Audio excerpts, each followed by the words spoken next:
Hello everyone.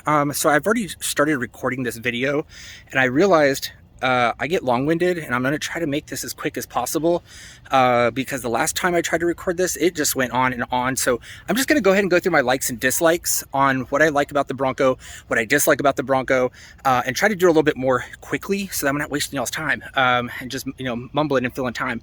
So, I have driven 2,500 miles. I've had the vehicle for about 2.5 months now.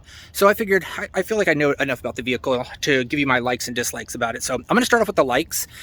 Just kind of real quick, let me flip the camera around. All right, my first like is this wireless charger down here. The wireless charger is pretty strong. So I was worried that because my cell phone has a thick case on it, that it was not going to pick up, and it does. So I've heard others do not. However, that's what was one of my concerns.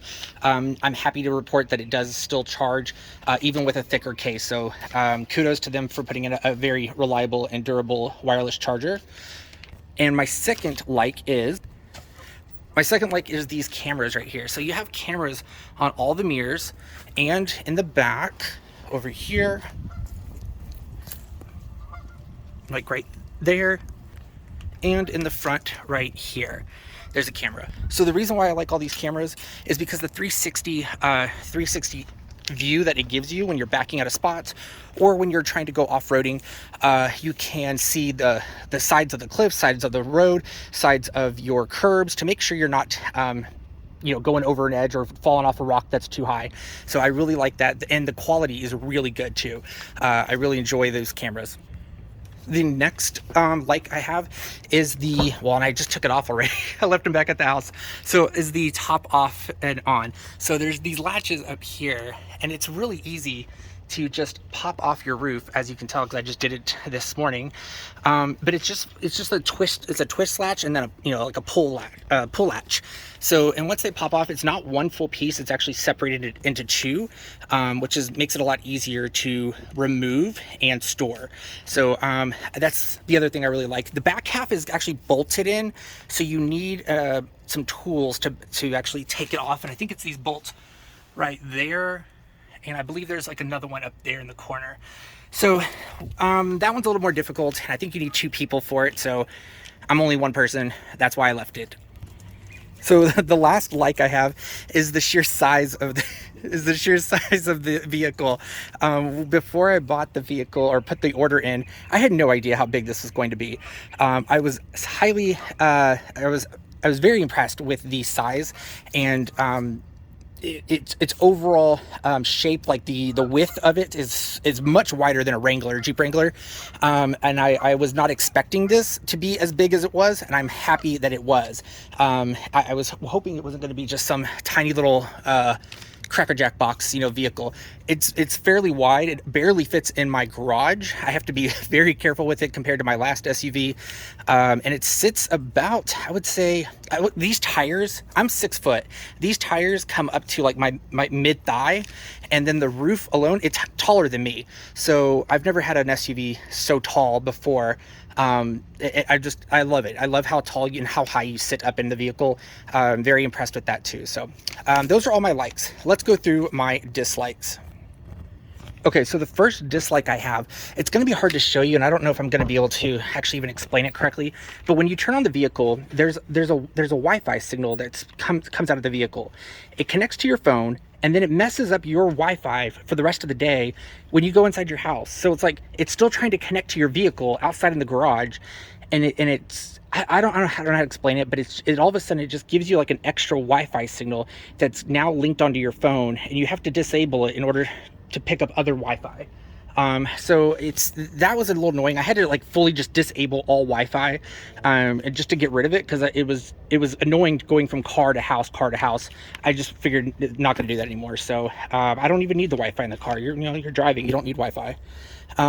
My next dislike is, and this one's going to be kind of hard to tell. So look, let's turn on the vehicle.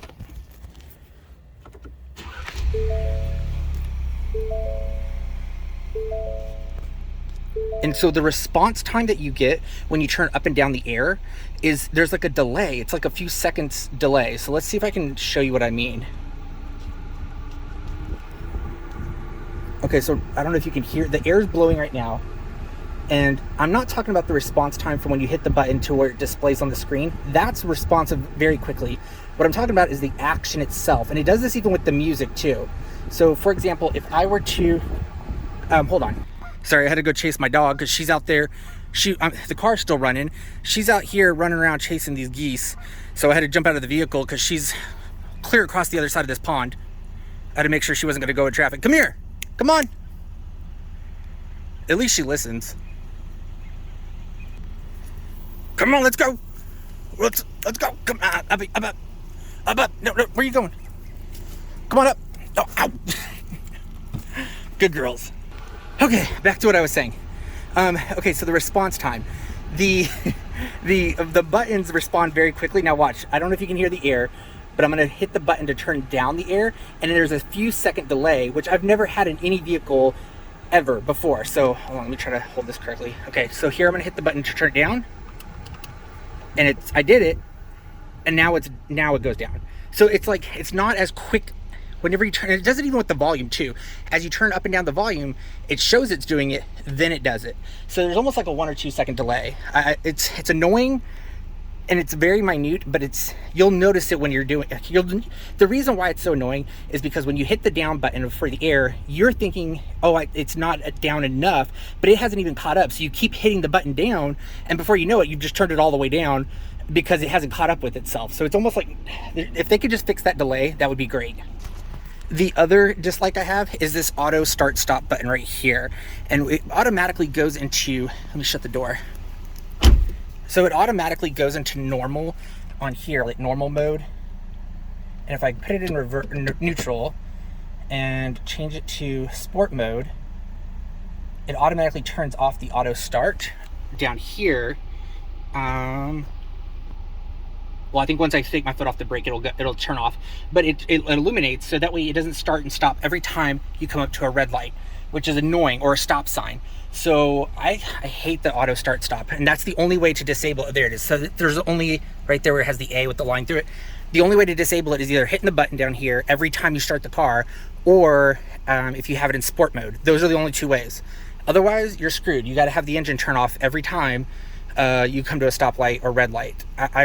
It's just annoying because it affects the airflow sometimes, or it'll affect the air conditions. So if you're sitting there in a hot day in Arizona or what have you, and you have this turn off on you, it decreases your airflow or decreases your air condition until you let your foot off the brake, and then it comes back on, then the airflow kicks in again. I don't know, it's hard to explain. It's just annoying, and I hate it. All right, so I know I just kind of cut off real abruptly, but I have one more like that I wanted to give, but I had to wait until it was dark to show you what it is. So come with me. Come on, let's go, Will. Let me switch the, oh, wait. All right, so the next like is, or the last thing I want to mention is the lighting. The lighting is so cool on the Bronco, and I love how the spotlights come down right here. This is my favorite, the light underneath the mirror, because it almost like highlights the coolness of your vehicle. Not to mention the front headlights. Well, it's kind of hard to, well, there you go. The headlights are awesome as well. So that is my last like, and my likes and dislikes of the vehicle. All right, that's all I got for you guys. Bye.